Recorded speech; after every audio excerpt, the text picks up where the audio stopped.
All right. Welcome to episode 2 of Monkey D. Luffy versus the World, the One Piece podcast, in which I, Reese, introduce my best buddy Wesley to the wonderful world of One Piece. Yes, it's going to be a thrilling episode.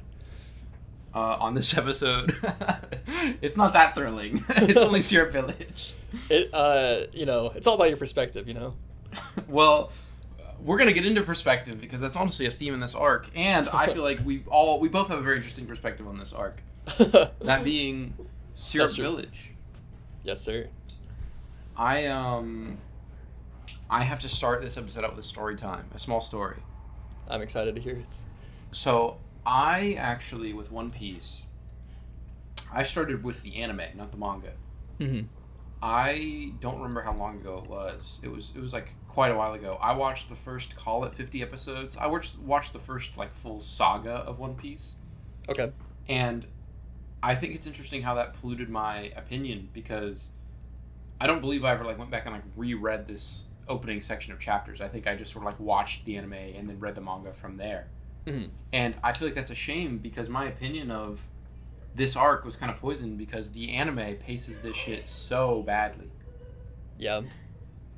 I could definitely see that being the case, man. But I actually went into this being like, all right, Wesley's got to, like, we had our fun. We had our cute little intro. Now we have to, like, read a bad arc and, like, see why people think One Piece is slow. This was not slow. This was not nearly as bad as I was truly going into this expecting to, like, hate this and then for this to be a negative episode. I enjoyed my time with this. I agree. I think the pacing might be slightly slower than the first two arcs, but it's also like the longest arc so far, so I think that's understandable. I guess I'll tip my hand right away. I think this was my favorite arc we've read so far. I have to agree with you, sir. I think it's easily like the most flawed. It has the most highs and the most lows. Mm-hmm. But I don't know.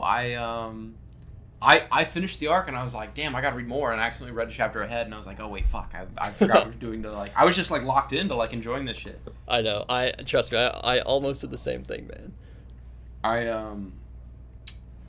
I rated this a C+ on my report card, and I think I regret now. Technically, it's still the same rating as my past two arcs, but I wish I could like downgrade those to like just normal C. Because this is just like, this definitely felt like a step above. I agree. I almost wish that I gave the first two arcs like maybe a B, like maybe a B+, because I gave this one higher than what I gave the first two, but I feel like this is the gap is bigger than my ratings may lead you to believe, Yeah, I mean, this just felt like, I guess, should we just get right into the little 4 squares we have? Because I feel like that works on me. like every single level. I feel like this was just like a step up. Like Mm-hmm. the art just felt much better this arc. Am I crazy? Like, no, I know what you mean. Yeah. Not in terms of technical skill, but like ambition. Because my favorite art was that like thing where Kuro just slaughtered that entire ship. I know. And it was so cool. Like him like silhouetted against the crescent moon. I was like, this is way too hard. It's menacing. It's genuinely like cool, like weirdly cool, like because I feel like it's the first time like One Piece tries to be cool. I think it's mostly just silly up until like exactly right then, and I was like, whoa. I definitely see what you mean. I feel like I'm taking the reins too much. Let me know what you think, person who's never experienced this before. You're good, man. No, I agree. I mean, I specifically for those panels that you picked as your art appreciation. I think just I don't know. Those shadows are so cool. Just the amount of detail is crazy. And for my panel, I chose the Gum Gum Gatling gun. That's hard. Like, I feel like there's just so much more detail. And you're right. It's maybe not even technically better, but just the way that the ideas are conveyed. I almost looking back on the first two arcs, I feel like the arts kind of let some of the action to the imagination, which isn't necessarily a bad thing, but I think this one takes a step up where like you're really seeing the kind of the crazy powers at play here, and I think that's really cool. I really liked the Gatling gun is one of those things where I've seen it before and it didn't like register in my brain how that had to be hard as fuck to draw. True. Like, you have to draw 100 like hands, which is like the hardest thing to draw on the human body. I know. And you draw them all at slightly different angles and slightly different perspectives, and I know. it looks so cool. I know. It came together basically flawlessly. It's so cool. It looks. I think it's totally like. You really get how this feels like a step up for Luffy in a way. Yeah. Like, he's taking this a lot more seriously. He's actually like invested. He wasn't like that invested in beating fucking like Buggy. Exactly. Or I was gonna say, really quickly rewinding to the start of this arc, because I like how it's like, I think it's like 22 or 21 chapters, and the first chapter is just a little micro adventure with a bushman. I know. I definitely want to talk about that in a little bit more detail, but I think that was a great tone setter for the chapter. I mean, for the arc. My bad. I completely forgot that was a thing that like happened, and was like, oh my god, this. I know. It's cool. It's fun. It's just a really cute little side story. I want to say that the anime makes it like a full episode or two, so I was a little less fond on it, but like as a fun little like one chapter adventure, I'm like, wow, this is like the fun stuff about One Piece. Yeah, exactly. I mean, I don't know exactly how the future arcs will play out, but when we're playing with this kind of tone, I think having this like in between chapter here is like a really smart storytelling tool. It kind of gives us time to like settle down. Because honestly, one of my complaints looking back now is that I feel like we didn't even see that much with Zoro or Nami quite yet in the first two arcs. So like giving us more time to see their dynamics with Luffy and seeing their dynamics with each other before we jump into this new arc and we have new characters introduced. I think that's a really smart choice. I think secretly the best thing about One Piece is that the downtime is really good. Mm-hmm. I can definitely see that. I think everyone goes like, oh yeah, I like seeing the characters interact, obviously, but like just like I think this is a little bit like something we've not seen yet, but like one of my favorite things One Piece does is like in between islands we'll get chapters of them like sailing and like having to like solve weird little mini adventures of like, oh no, we're going the wrong way. Yeah. I love stuff like that. I think it's very charming, and I'm very excited to get into that. Yeah, I'm excited to see some of that. Speaking of, by the way, you mentioned Zoro and Nami. I'm gonna go ahead and already rip off my favorite moment of the arc. I don't know if you want to like go through the whole arc. I don't want to like do just like a plot summary. No, I think we can maybe structure our thoughts a little more. But my favorite moment of this arc, I don't think it's like legible in the little screenshot I took. I know the exact page. Yeah.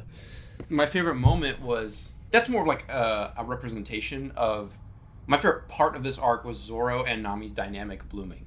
Yes, I thought that was great. Like, when they have like the little oil slick, and I know. Zoro gets like Nami falls down it, and then she grabs Zoro and throws him down to like catch herself, and he's like, "What the fuck?" That I thought that was like my favorite like character interaction in the entire arc. I thought that was so charming. Yeah, I think one of the things you'll often hear praised about One Piece is how good the damn character interactions are, especially with like the main cast. Mm-hmm. And like that right there was so charming. I was immediately like, I love these two. I love seeing them interact. I want to see it more. And then they did, and I was like, I'm all smiles. Exactly. I think this might be the same case for you, but basically all of my favorite pieces of media or pieces of art in general feature like a really strong cast of friends, just like being buddies. And I feel like this was the first arc that we saw where like that dynamic's really at the front of the storytelling, which is it's great to see. I agree. All smiles. It feels like it gave One Piece a heart. Yes, exactly. Like, I think there's a different like in theory like I think looking back to Orangetown, the little like dog moment has heart, but it's a different kind of heart. Like because that's like a big like moment it's trying to build up to. I really appreciate when like air quotes heart is something that just sort of like naturally flows through it. Just watching two characters talk immediately puts you in that like headspace of like soul. Yeah, for sure. I definitely agree. Jumping over to my favorite moments, I think also illustrates this idea of heart and soul with the characters. Because I found it very emotionally effective towards the end when we haven't even talked about Usopp yet. I was gonna say that was I was about to like transition into like we have to talk about fucking Usopp. I know, but like I thought it was a great sign of his character and of like a great conclusion to his character arc in this arc and these chapters. That moment at the end where he's like teary-eyed and telling his little pirate buddies that they have to make their dreams come true. That was very powerful. That was good. That was so saccharine. I loved it. I know. I agree. I I was gonna say I think maybe the best One Piece video I've ever watched was actually someone breaking down this arc, Oh, interesting. because it's an arc that basically everyone agrees isn't that good, especially in the grand scheme of One Piece. Even in even in the like span of early One Piece, it's nothing that like special. Mhm. But there's so much like interesting narrative chops being shown on Oda's part. I agree. For example, like Klahador's character design is so interesting in how it like kind of presents as like a stock butler a little bit, and then it uses Yeah. that to disarm you. Yeah, it's really interesting. Like I think it's weirdly effective how like that Klahador like initially like you don't really think he's gonna be like the main arc villain right away. I know. I think, yeah, I don't know. Like, I genuinely. We'll talk a little bit more about how I did find some predictability here, but one thing that I did not expect was like that twist of him being like a villain this entire time. I thought that was really interesting. I think like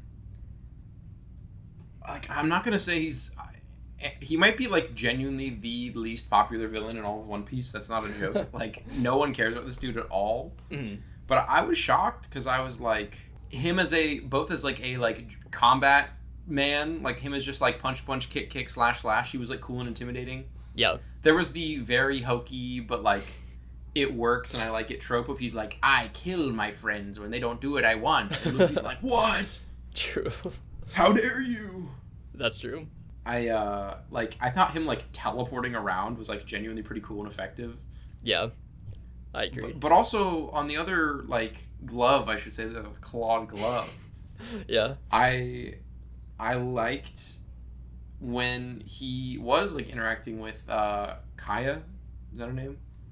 I think so. Yeah, Might be- Kaya. I'm pretty sure. Yeah, Kaya, yeah. And I liked like their dynamic, and I genuinely felt bad when she was like, you nursed me back to health and like blah blah blah, and he's like, yeah, and it was all for this moment right now, and I was like, oh. I know. You yeah, you feel bad for her. I think as a almost, I don't want to say one notes, but kind of as one notes as her character is, like the fact that you still like feel for her, I think is a sign of like how effective just the interactions are between those two characters. I mean, she's effectively just like a stock archetype unchanged of like, oh, this sick little girl, this rich sick girl, Yeah. the rose in the glass, wilting That's away. I will say, compared to some of the other great character designs in this one, I feel like her, Kaya's art design, it was a little too Nami-esque for me. I don't know if you felt the same way upon going back through this. I get what you're saying. I get what you're saying. Yeah, I mean, maybe like in the anime when it's colored and like in motion, it's probably better. And even when she wears a different outfit at the end of the arc, I was like, oh, okay, like she looks pretty distinct there. But there's some times where I was like, oh man, like this genuinely just looks like Nami dropped in this panel. That's pretty funny. I don't disagree. Honestly, I don't disagree. I mean, I will say, like, it's not like I was ever confused, like, oh my god, like, why is Nami here? But they looked similar enough to me that I was like, I don't know, that's a little tough. Especially compared to, like, how great a lot of the rest of the art design in this arc was. That's just a very slight dark spot for me. I have a weird question. Yes, sir. I was gonna make a joke, and then I thought about it more. I was gonna say, oh, you're gonna say the great art design in this arc when we have like the two like cat brothers, like Meow and Meow. But then I thought about it, and their gimmick is they look and act lame, but are actually strong. Exactly. So I is mean, making them like, I was gonna say, well, is making their design so terrible a brilliant decision? I mean, this was, you're kind of reading my mind, because that is genuinely something I was going to comment on. And I was going to say, I really think that was like a great choice on Oda's part. It honestly might be a situation of him just like working with what he got. But I think it was effective nonetheless, regardless of like what the full intention was. there's sort of a really interesting gimmick of characters who are introduced or designed to be unlikable. Yeah. And not like Joffrey from Game of Thrones, like shitter, just like generally like unappealing. Right. It's not easy to make a character like forgettable and unlikable, I guess. Yeah. But it doesn't like, I don't know. Like I feel like on some level I would have rather something more interesting had happened than just like, oh, they like are kind of lame. That's their joke. I guess that's true. I know what you're saying.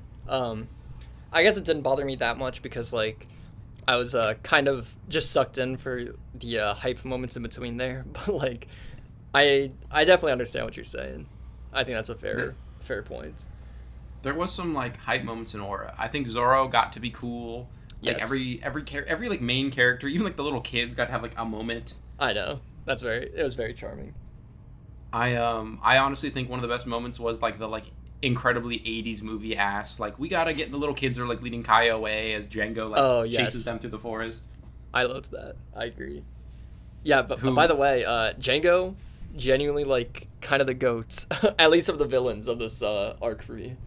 I was gonna say, isn't it weird how like I like go through and screenshot pages or in panels that I like and want to talk about. Yeah, me too. And I have so much of Django just like hanging out.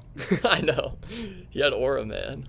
There's like that one panel where he's like standing with his back to Kuro and he's got like the two thumbs down, his head up. Like, I know. It's like, that's hard. I'm not an artist, but I think the thing about this arc that I appreciated most is I feel like Oda got better at posing his characters. That's some good critique. I agree. Because like I don't know, the way people just like stand because it's a comic, you kind of have to like make the way they are in that moment interesting. I think he got a lot better at that in this arc than the previous ones. I agree. I think more ambitious. Yeah, for sure. Maybe this is a slightly dumb question. Was Django intended to be like a moonwalking, like comical Michael Jackson? I think so. Yes, I believe so. That's awesome. It's really funny. Yeah, he's like explicitly supposed to be like moonwalking is just like his gag. That's like in the anime. It's like explicitly what that is. Okay, I mean I think that's a sign of good art that like we that we got that, but that's very funny. I appreciate that. I also like how he sort of sucks, but like, and like he totally lowers your guard because he just sucks, and then like he cuts down the entire forest, and you're like, oh. I know. Low key, he was more effective with those like spinning blades than the hypnotism. I won't lie. The chakram, I believe, is what they're called. Mm-hmm. I like it. He kind of is just like the shittiest right hand man of all time, but like it works. Like he's just like a funny little weirdo, and I like it. I agree. I mean, he genuinely had like some menacing moments. I think I wish I screenshotted this panel, but like when he's nearly about to kill Kaya at the end, I was actually like, man, he has a bit of that villain in him, you know. He's got that dog in him. Exactly, not the dog from Orangetown. A more menacing dog. That would make him like a cool guy. It's really funny going. Yeah, that's true. No, sorry, continue. Well, I was just gonna say he's already kind of a cool guy, you know. That's true. Fuck, that's so true. Sorry, man. What were you? No, I'm going through all my little like screenshots to like see what I want to talk about, and or like just like keep my brain going, and I like actively like laughed out loud when I saw that bit of like Nami throwing Zoro down the oily slope. I know. It's such like I don't know. It's almost like a contrived moment, but it was so damn funny. I think it's incredibly contrived that Usopp was like, yes, they're definitely going to this hill, and then they're like, wait a minute, they didn't show up, and he's like, oh, the other hill. Duh. And I'm like, what do you mean? I think that whole stretch was like a little dumb, but like it was like still the same playful tone. So I don't know. I appreciated it, but I definitely agree. It was a little silly. I think this arc was so uneven. I think that's like my interesting takeaway is that like there was that really good moment in which like Usopp just like kind of realized like he realizes no one believes him and no one will believe him, and he gets like chased off from Kaya's. True. Yeah. And he's got that moment where he's like I literally don't care. I'm still gonna like die for this village because I love it. And the Straw Hats are all like, oh shit, like Usopp's a cool guy, and like it totally works. Like that worked 100%. Yeah, I agree. I mean, do you want to talk about Usopp a little bit more in depth? I feel like we'll probably have quite a bit to say. I know I do. Let me hear your thoughts. I want to hear your raw, unfiltered thoughts.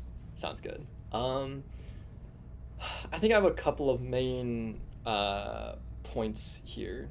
I guess for like a little bit of context, I think just through like cultural osmosis, Luffy, Nami, and Zoro are kind of characters that you kind of just get the gist of as soon as you see them, you know. Mm-hmm. And I think from this point forward, any crew members, even if I have seen them or like know their names, I don't really know anything about them at all. So like I was going to Usopp blind or mostly blind. There's something that I knew that I'll get to in a little bit. But I genuinely think that it was a very effective introduction for his character to give him such a strong characterization of, I'm leading this little band of children pirates and I am a pathological liar. And he has such like an expressive face. I mean, they all have expressive faces, but I think a weaker manga or like even a weaker story would introduce a character and then kind of mellow them out until they get used to being in the story, if that makes sense. And that's not the direction Oda took Usopp at all. Like, I feel like he was already, you kind of got Usopp's vibe within like the first few pages of him being in the story, which I think is I thought that was a very good choice. It's a strong introduction. It's effective. It's efficient. Exactly. And yeah, I think one of my critiques or like complaints about this arc was, I think some of the dynamics with Usopp and Kuro were a little predictable. Like, I think about halfway through the arc, I kind of got the idea that, oh, there's going to be like Usopp actually needs to go tell everybody that pirates are coming, but nobody's going to believe him, so he's going to have to come up and try to find another way to solve the issue.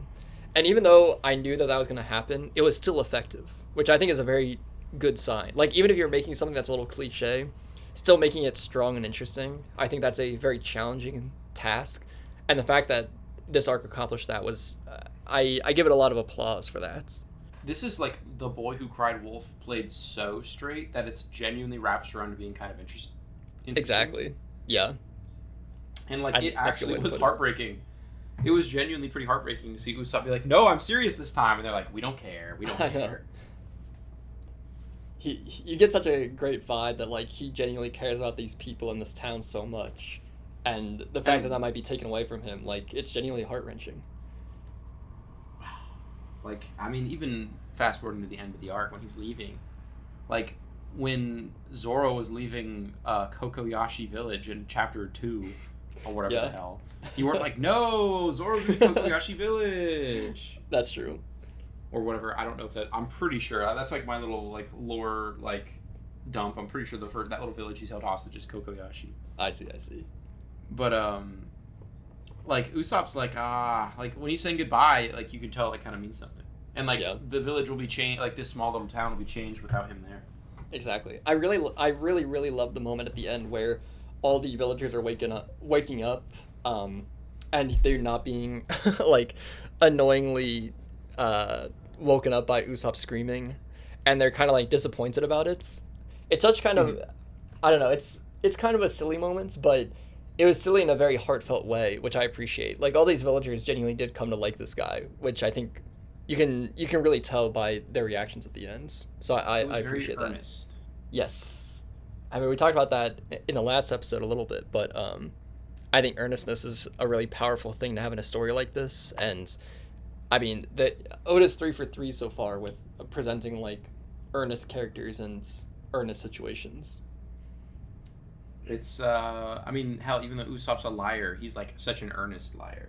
He is. Like, he has basically the most wholesome, heartwarming intentions for his lies. I thought it was genuinely very cute when he was like lying to Kaya, even though it is like, I was saying once again because like it is like kind of cliche, but like him like telling those little stories, cheer her up, it was cute. I agree. It's yeah, I really like Usopp and Kaya's relationship. I thought it was very cute. They fun fact about One Piece live action. Yes, They sir. actually this was the one arc they split into 2 episodes. Oh, interesting. Was there I a believe so. was there a specific reason for that? I don't think so. Hmm. I don't even know if they did the later like parts of this like of where season 1 was. Maybe they did like Arlong Park, which doesn't mean anything to you yet, as 2 episodes. Okay. But I know for a fact they made this specific one. They like skip an arc, which is insane, and then made this arc 2 episodes, which actually pissed me off because I was like, "Come on, you made this one longer." That is insane. But Yeah, go ahead. it basically gets to just be. I feel like they added some like weird stuff. Like I remember like Zoro falls down a well. That sounds pretty funny. It's interesting. I honestly didn't hate what they did. We might need to do an episode on One Piece live action. I was gonna say, after reading this arc in particular, I'm very curious as to how they're going to portray this in live action in a way that's like not completely overwhelmingly annoying. I feel like these characters work so well in comic or like in animation, but I literally cannot fathom like seeing Luffy or Usopp as they're portrayed in the manga in live action. So I'm very curious. You don't want to see the live action Neon Brothers. I mean, genuinely, I think, like, I really hope it's not just, like, some kind of horrible Deadpool-esque thing where it's like, oh, these guys, they look really silly in real life. That's their thing. I'm going to be honest, they may have even cut them. I don't remember them at all. I mean, maybe not the worst choice, honestly. I'm trying to... maybe they didn't, though. Did they cut... I don't think they cut Django. I hope they didn't. It's kind of a blur. I hope that I think it would be funnier if they just like hired a Michael Jackson impersonator. Yeah, and they like call him Michael, and he's doing the hee hee. They call him Michael Django. Yes, that's perfect. I have something I wanted to point out for you that I'm not sure if you caught. Yes, sir.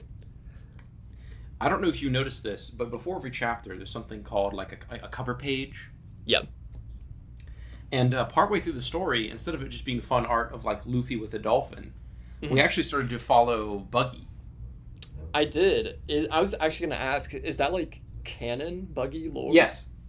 So Wow. One of the coolest things that One Piece will do is it will go, hey, remember this side character or past villain or whatever? Here's what they've been up to like while we're doing this adventure. That's so cool. And that's genuinely canon and like furthers the story. Wow. That's awesome. So pay attention to those. That was not like a gag of like, oh, haha, what if Buggy's here? It's like, no, that's literally what he's doing right now. It's like he's being chased by fish and like That's ended up on somewhere, I forget. Yeah, that's very cool. I was happy to see that guy again. I know it's I think it's genuinely one of the most creative things Oda does.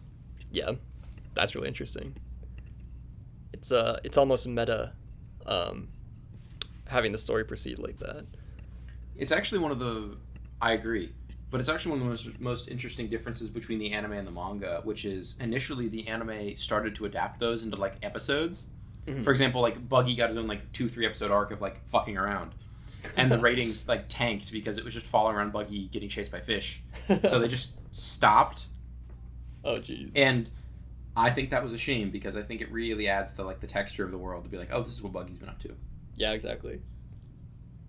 That is a shame.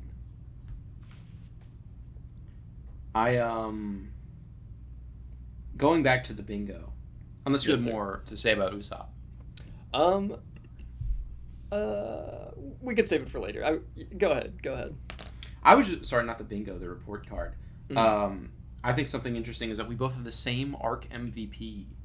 We do, the goats. I think what's interesting looking back is that I've had a different character as my MVP for every single arc. That's true. And I think this arc really made me remember, like, holy shit, Luffy is such a good main character. I know. Like, there's that great moment of, like, if you talk bad about Usopp again, I'll kill you. Yes, I think that was, that was the exact image I used to represent my guy. It's so good. Oh, it's so good. Or he, there's that great moment in which, like, Clawhador is sort of, like, monologuing or laughing, and Luffy just punches him from across the entire battlefield. I know. And shatters his glasses. That was awesome. and he just like stands there for a while and lets him like crumple. As like you can kind of tell his plan is like he realizes his plan is crumbling around him. Exactly. He can't compete with this guy. This rubber Chad.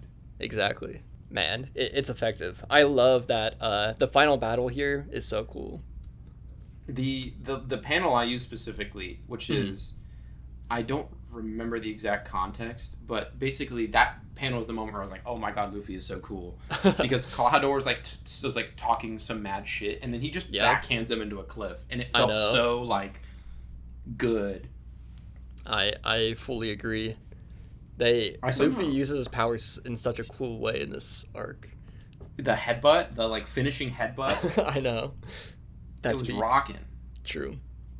And shout the fuck out to one of the most like underrated moments in all of One Piece, which is after Luffy wins. I've never seen anyone in my entire life talk about this moment, which is after he wins, he like passes out or like falls down from bleeding, and Nami sort of like takes care of him and he's like, hey, you can finally stop like being so tough, huh, Gum Man? And I was like, what the fuck? This is so like charming and heartfelt. I know. It's got soul. I really do love I feel like this was an arc that really wanted to lay down the like group dynamic. Yeah, I agree. Like when they went to the tavern early on, we're just like, yeah, we ate your captain. Oh yes, true. That was great. I don't know. There's just like, I think Oda realized like to build it in a little more fluff time, and I like it. I like when there's some fluff time in One Piece. Yeah, I see what you're saying. I agree.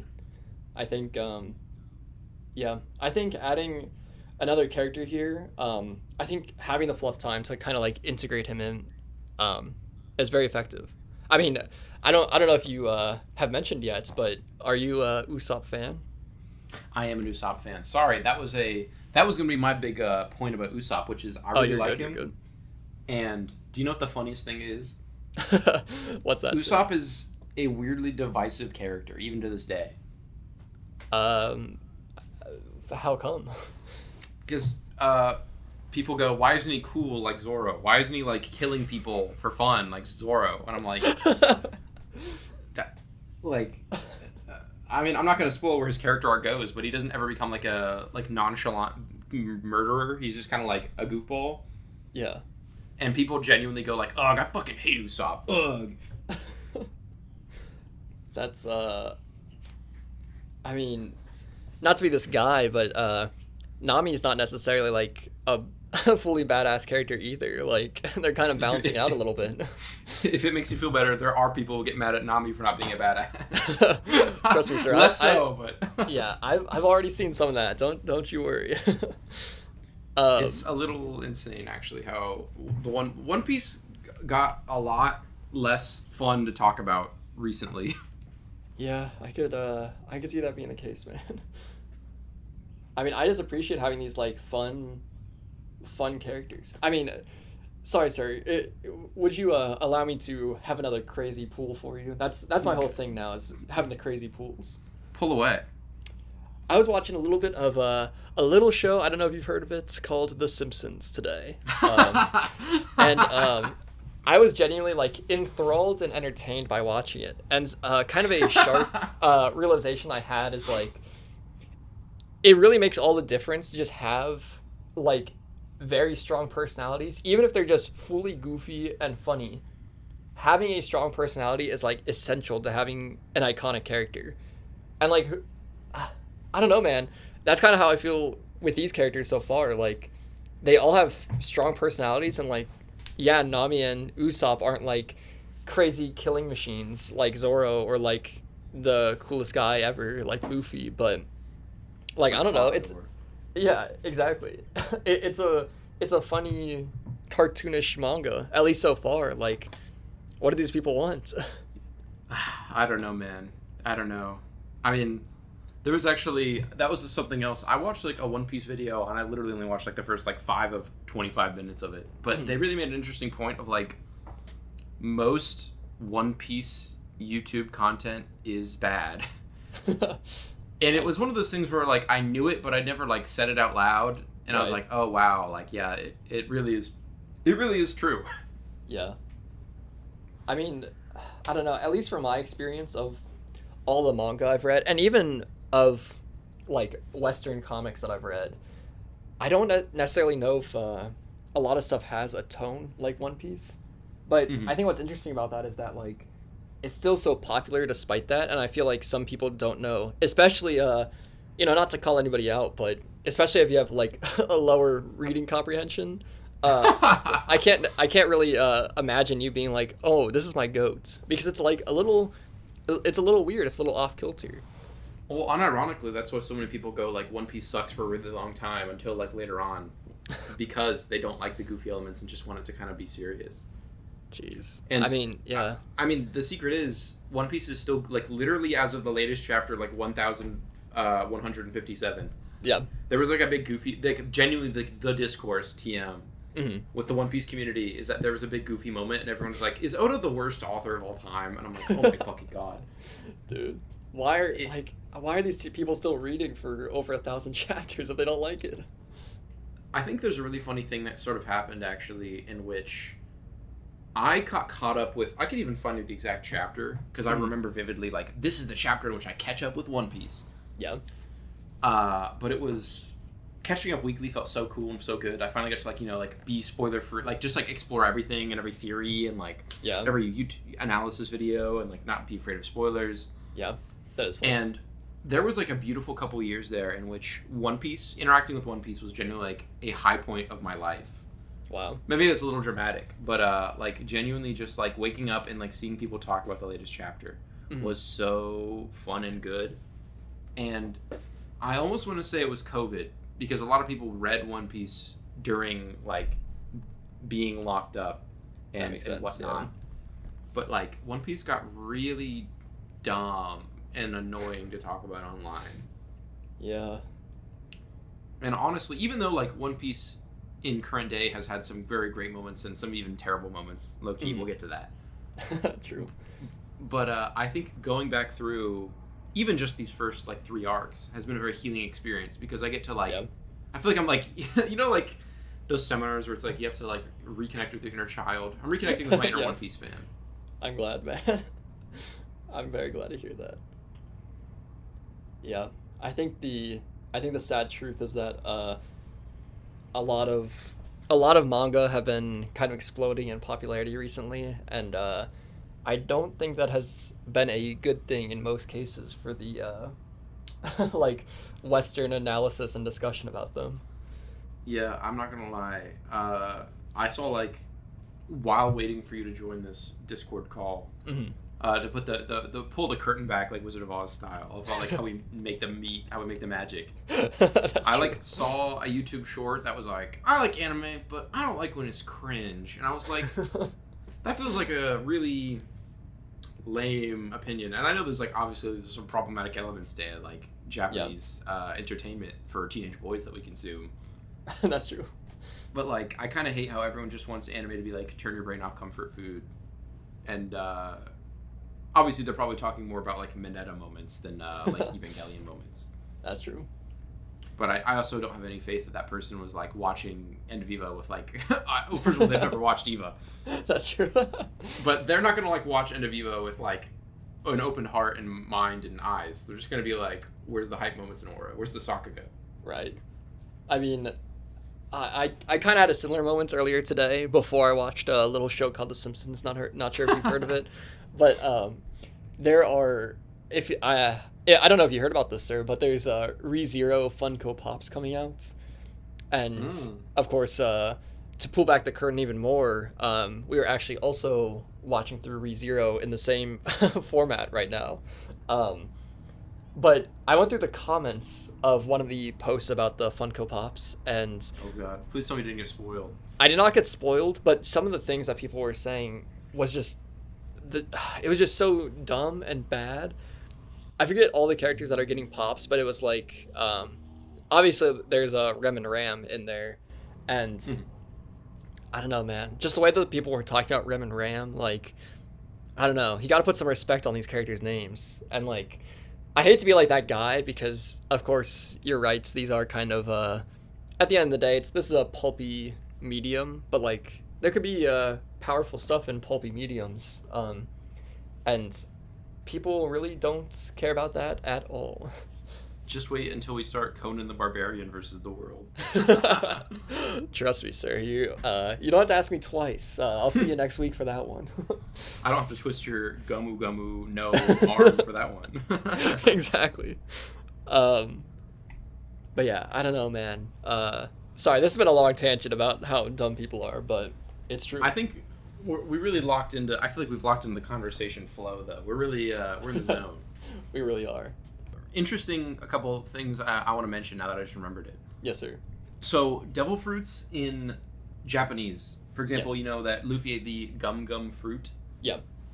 As I just made an allusion to, in Japanese it's called the Gomu Gomu no Mi. Oh, interesting. Okay. And that's sort of like, for example, Buggy's fruit is in English the chop fruit, but in Japanese it's the bara no Mi. They also have that like, and I think okay. the gimmick is like, because I know Gomu is not like a sound effect, I don't think, but most of them are like sound effect no Mi. Okay. I just figured like, just in like the way when people talk about One Piece at all on the internet, they don't say the gum fruit. They say the Gomu Gomu no Mi. I understand. It's sort of like how they abbreviate Super Saiyan as SSJ, even though that doesn't make sense in English. Yeah. Because it's Super Saiyajin.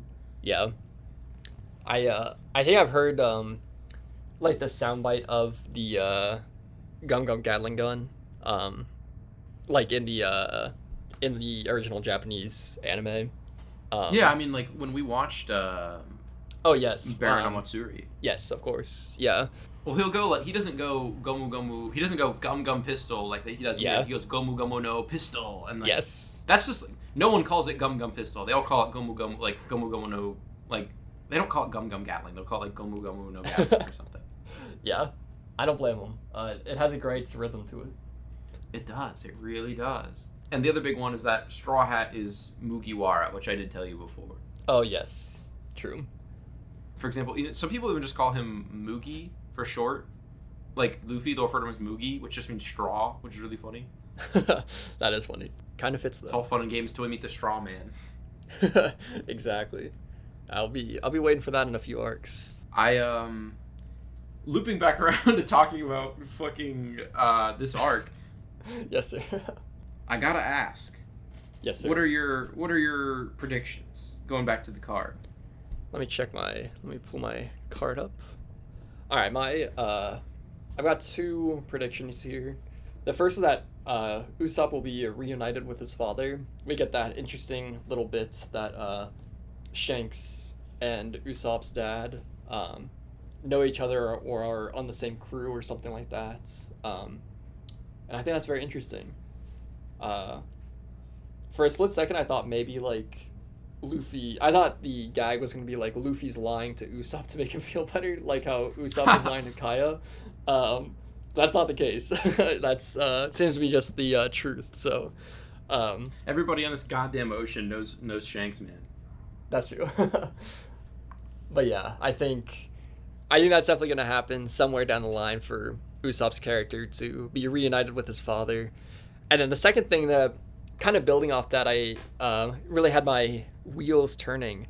I think it'll be very interesting if one day we see some kind of battle between Shanks' crew and the Straw Hats. I mean, if I'm kind of understanding a little bit how this world functions, it's kind of like, it's not exactly like the assassination rankings in like No More Heroes or something like that, but like, I'm guessing if you want to be the king of the pirates, like, you have to take down some other pirates along the way. And it seems like Shanks also has some pretty high ambitions from what we've seen of him. So I think that may be something that we see on the horizon. Or at least I hope so. I think that'll be really interesting.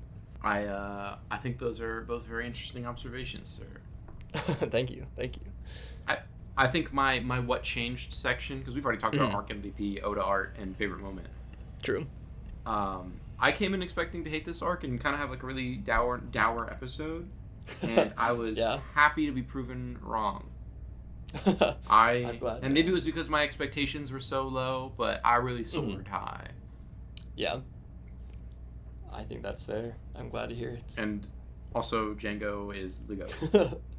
He really is the unexpected MVP, man.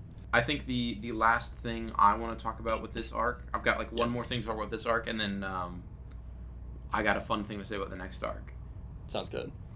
The complaints section, which honestly we did kind of weave into our conversation naturally, but yeah, I hate when we are told characters are smart, and in reality they are massive fucking dumbasses.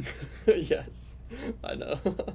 Like JoJo Part 4 does this bit where there's a big overarching mystery, but he gets caught when he just says out loud that he's the guy they're looking for for like no reason. That's awesome. And like they do that bit here, like on our own. He's just like, it's me. They go like Operation Kill Kaya, me, the butler. I know. Like, oh, why would they ever say that? It's horrible. They could have just been like, hey, are you ready to pick up that package for me? And he's like, yes, I'm delivering it now. I know. It's so like bad, genuinely bad writing. I know. I kind of felt similarly about the moment where Kuro kills the other. Oh, I think their name is Mary though. Actually, right? The other butler. Yes, because I think he like built the ship. Yes. I thought I kind of see more so what Oda was going for with this moment, but it's kind of weird how there's that interesting moment where Mary is like, "Oh, here's these special glasses that Kaya made for you," and then Kuro just like immediately smashes them. And he's like, "I'm gonna kill you now," and he doesn't like kill him. Yeah, I like that. I agree. It's lame that like somehow him like ripping his entire chest open does not kill him. That I think is dumb. Yeah, but I think it's actually like a really good character moment. That Klahadore is so like petty and so like you can tell like his pride is really taking the wheel. Like he's finally like, yes, my master plan gets to take over.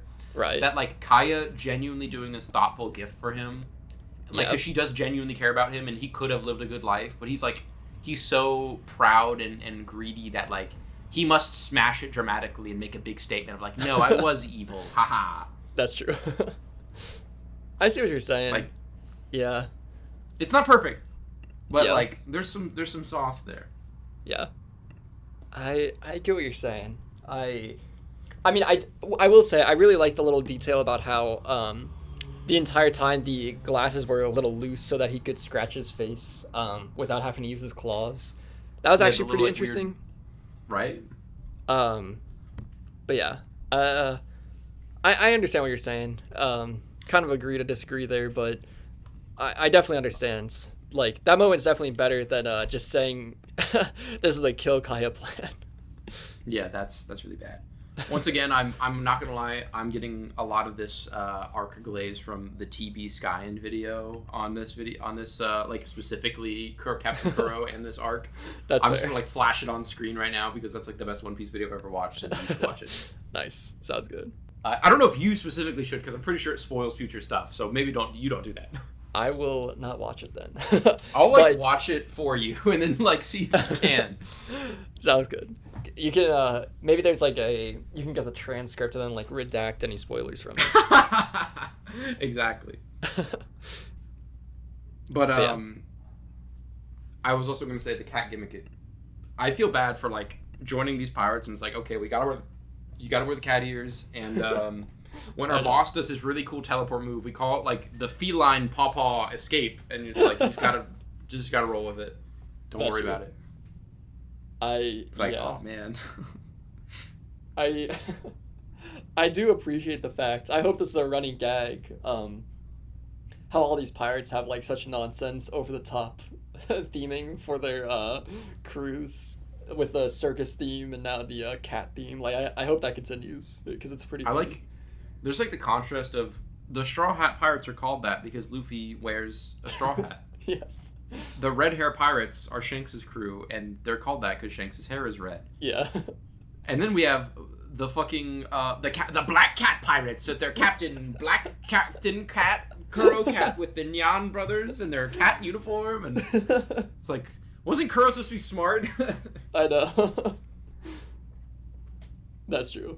It's pretty funny though. Like it fits the tone. My most random opinion about this arc specifically is in the like random D-list jobbers who like Nami was beating up. There's like one reoccurring design who I thought looked really cool. I was like, whoa, this guy's got handy. I don't, but I would happily put one in the episode and send you it after this like we record this. Sounds good. Because I'll check I it was out. like, this guy's got aura. Nice. I'm gonna like sneak that guy into something I make someday. I'm gonna be like, yeah, that's a reference to like guy henchman number 7 of the Black Cat Pirate. Yes, for sure. That is pretty funny. I appreciate that. Well, Wesley, Yes, sir. I think I've basically said everything I wanted to say about this arc.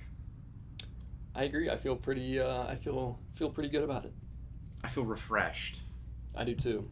I feel very happy that this got to be not a miserable experience for me on like going back through it. Yes. I think this may be like the best fight so far is Luffy versus Kuro as well. Oh, for sure. It's very cool.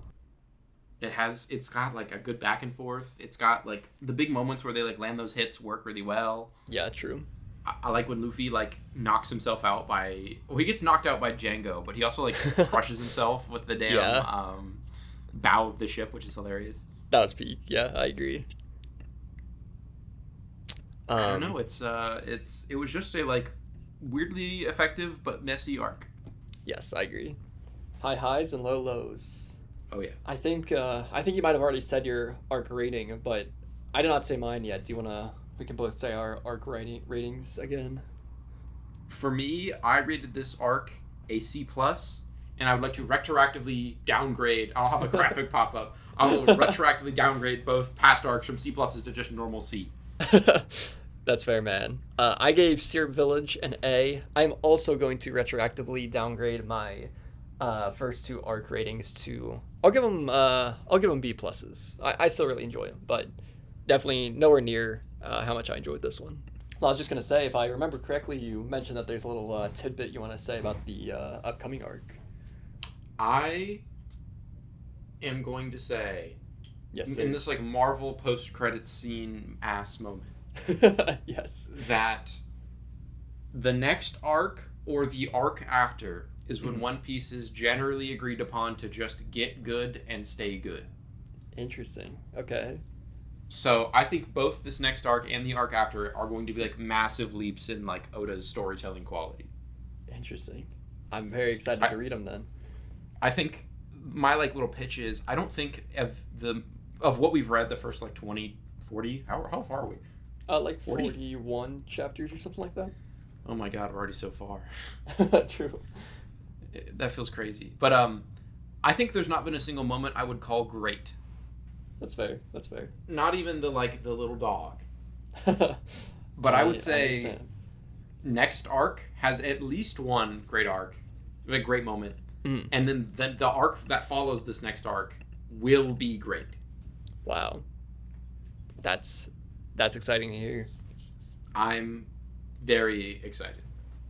I'm very excited too. The anticipation builds, man. We gotta get reading.